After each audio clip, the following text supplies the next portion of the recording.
Hello there, Wahlburgers, and welcome back. We are in a brand new unit. We've looked at how America was started and how we fought off the British, and now we are finally looking at some proper United States history, right?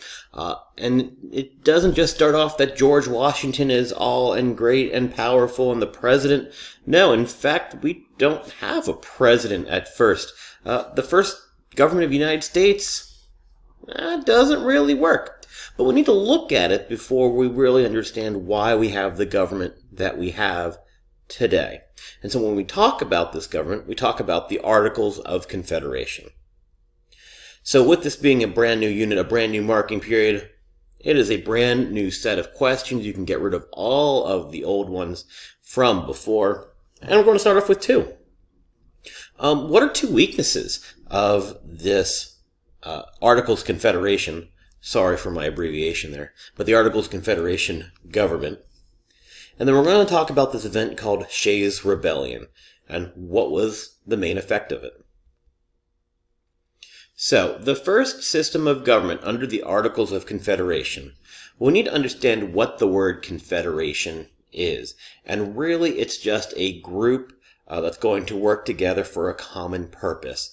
This is really not a system of government that we see anywhere today.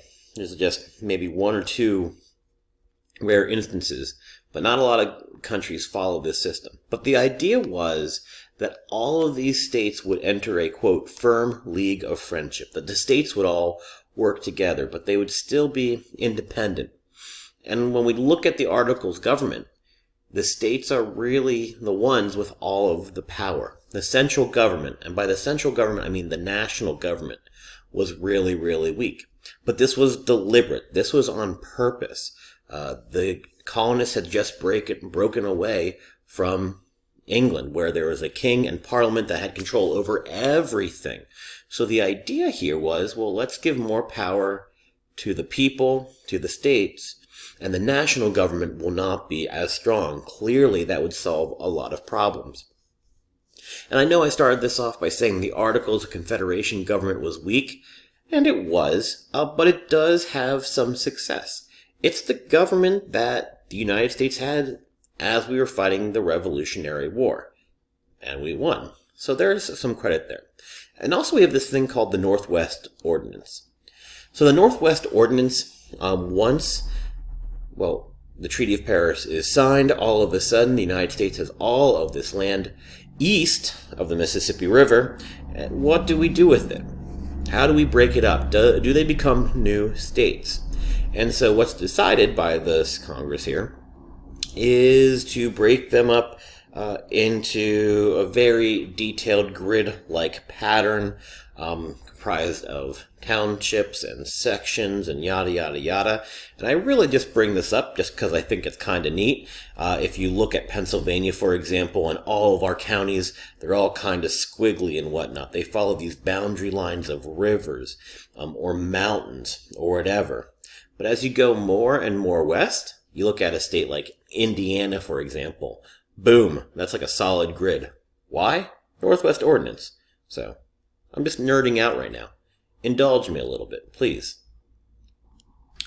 When we look at the Articles of Confederation government, there's a couple things it could do. Could declare war.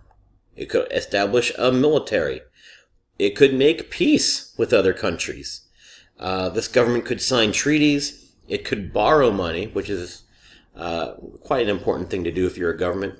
And finally, one of the most important things, obviously, organize a post office. However, the Articles of Confederation said the government had didn't have a lot of powers. So even though you could make an army or a navy, they couldn't draft soldiers. They couldn't enforce these treaties.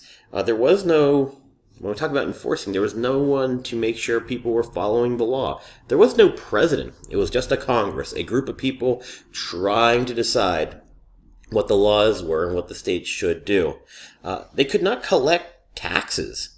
How can governments do what they need to do without money, without taxes? That became a huge, huge issue. Like I said, there was no president, so no chief executive. Similarly, there was no court system. at least on a national level. It just came down to the state courts. What would they decide? And here's the problem with that. If Pennsylvania, for example, says one thing, and New York has a completely different ruling, well, who wins? That can be an issue.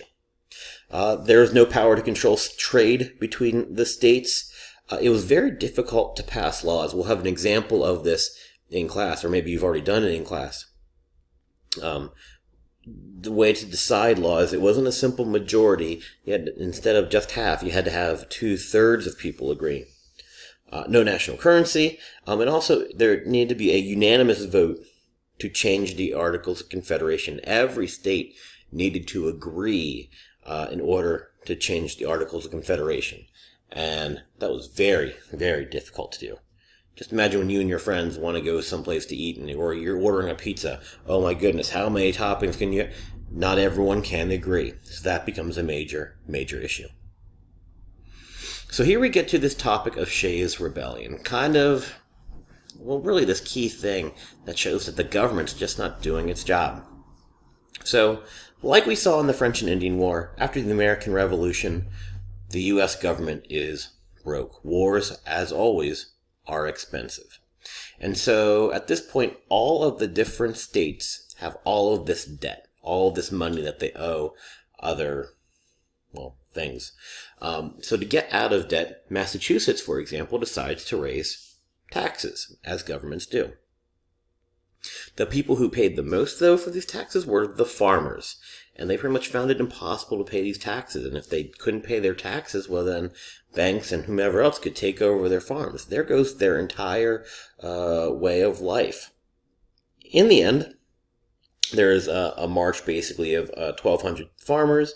They closed down the courthouses. They marched to the state Supreme Court.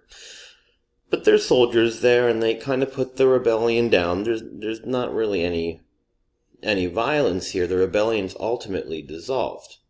However, the fact that these farmers did get so far, they were in open rebellion here, a lot of people feared that, hey, this government that we've tried to put in place just wasn't working. So ultimately, why does the Articles of Confederation government fail? One, there's no real United States quite yet. Everyone really still referred to them by their states. There are Pennsylvanians, New Yorkers, New Jerseyans, Georgians, but there was no idea of being American. Not really. Finally, then, we see that Shays' Rebellion proves that the government needed to be stronger. There needed to be, someone to kind of call the military in action to put a rebellion down if need be. Or it shouldn't just be up to the states to collect taxes. There should be almost a national way of doing that. All of these things really play a part in showing that, hey, the first government of the United States really wasn't going to work. So with that being said, that's our first little lecture here for the second marking period. Hope you've enjoyed it. Here we go. Some real U.S. history coming on up. Thanks. Have a great night.